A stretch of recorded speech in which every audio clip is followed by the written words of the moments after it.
যে বাংলাদেশের ছাত্র রাজনীতিতে যখন একটা ইতিবাচক এবং একটি গ্রহণযোগ্য রাজনীতি চলমান রয়েছে, ঠিক তখনই আমরা দেখেছি রাজশাহী বিশ্ববিদ্যালয়ে একজন নারী শিক্ষার্থীকে শিবিরের গুপ্ত সংগঠনের সন্ত্রাসীরা রাজশাহী বিশ্ববিদ্যালয়ে হামলা করেছিল।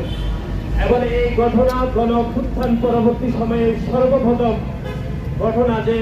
অন্য কোনো ছাত্র সংগঠনের কোনো নেতা কর্মীকে যে অন্য কোনো ছাত্র সংগঠন শারীরিকভাবে আঘাত করার ঘটনা আমরা শুরুতে রাজশাহী বিশ্ববিদ্যালয়ে দেখেছিলাম। এবং তার পরবর্তী সময়ে আপনারা দেখেছেন যে চট্টগ্রামে একজন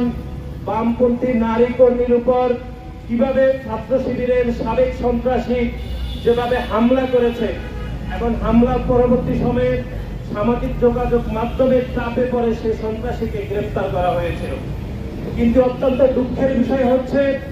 সেই সন্ত্রাসী জামিন থেকে বের হওয়ার পরে আমরা দেখেছি সেই গুপ্ত সংগঠন ছাত্র শিবিরের বিভিন্ন পর্যায়ে নেতাকর্মীরা সেই সন্ত্রাসীকে ফুলের মালা দিয়ে বরণ করেছে। সংগ্রামী বন্ধুগণ, সুতরাং আমরা মনে করি যে গণ-অভ্যুত্থান পরবর্তী সময়ে বাংলাদেশের ছাত্র রাজনীতিতে যখন একটা ইতিবাচক ছাত্র রাজনীতি চলমান রয়েছে, ঠিক তখনই ছাত্র শিবির বাংলাদেশের নারীদেরকে টার্গেট করেছে যে বাংলাদেশের নারীদেরকে রাজনীতি থেকে দমিয়ে দেওয়ার জন্য। এবং তারই ধারাবাহিকতায় আপনারা দেখেছেন যে আমাদের একজন সহযোদ্ধা, একজন বোন, তিনি সংক্ষুব্ধ হতেই পারেন। বাংলাদেশের যে কোনো নাগরিক যে কোনো বিষয়ে তিনি মহামান্য হাইকোর্টের নিকট তিনি একটি রিট পিটিশন দায়ের করেছেন। শুধুমাত্র সে অপরাধে ছাত্র শিবিরের গুপ্ত শিবির যিনি জোরলক্ষণের একজন সাধারণ শিক্ষার্থী দেশে গুপ্ত রাজনীতি করেছেন, যিনি তার সামাজিক যোগাযোগ মাধ্যমে বলেছেন যে ছাত্র শিবির ব্যতীত তিনি কোনো রাজনৈতিক দলের সমর্থক নয়, সেই রকম একজন ব্যক্তি আমাদের সেই সহযোদ্ধা বোনকে পদযাত্রা করে গণধর্ষণের হুমকি দিয়েছে।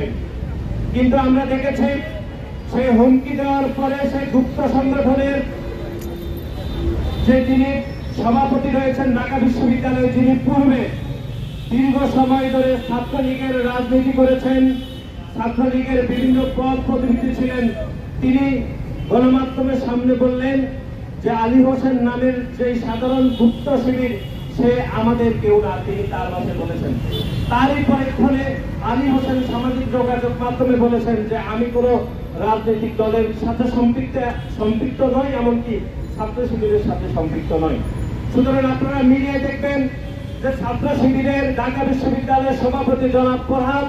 যে বক্তব্য দিয়েছেন তার কিছুক্ষণ পরে সামাজিক যোগাযোগ মাধ্যমে আলী হোসেন একই বক্তব্য দিয়ে প্রমাণ করেছেন যে জনাব ফরহাদ গত 5 বছরে যেরকম গুপ্ত রাজনীতি করে ছাত্রলীগের সন্ত্রাসের রাজনীতি করে যেভাবে ছাত্র শিবির হিসেবে আত্মপ্রকাশ করেছেন, ঠিক একইভাবে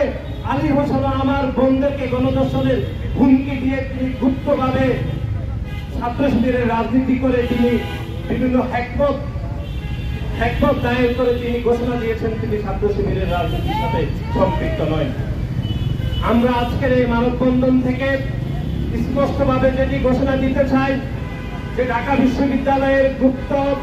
যে ছাত্র শিবির আলী হোসেন তিনি তার সামাজিক যোগাযোগ মাধ্যমে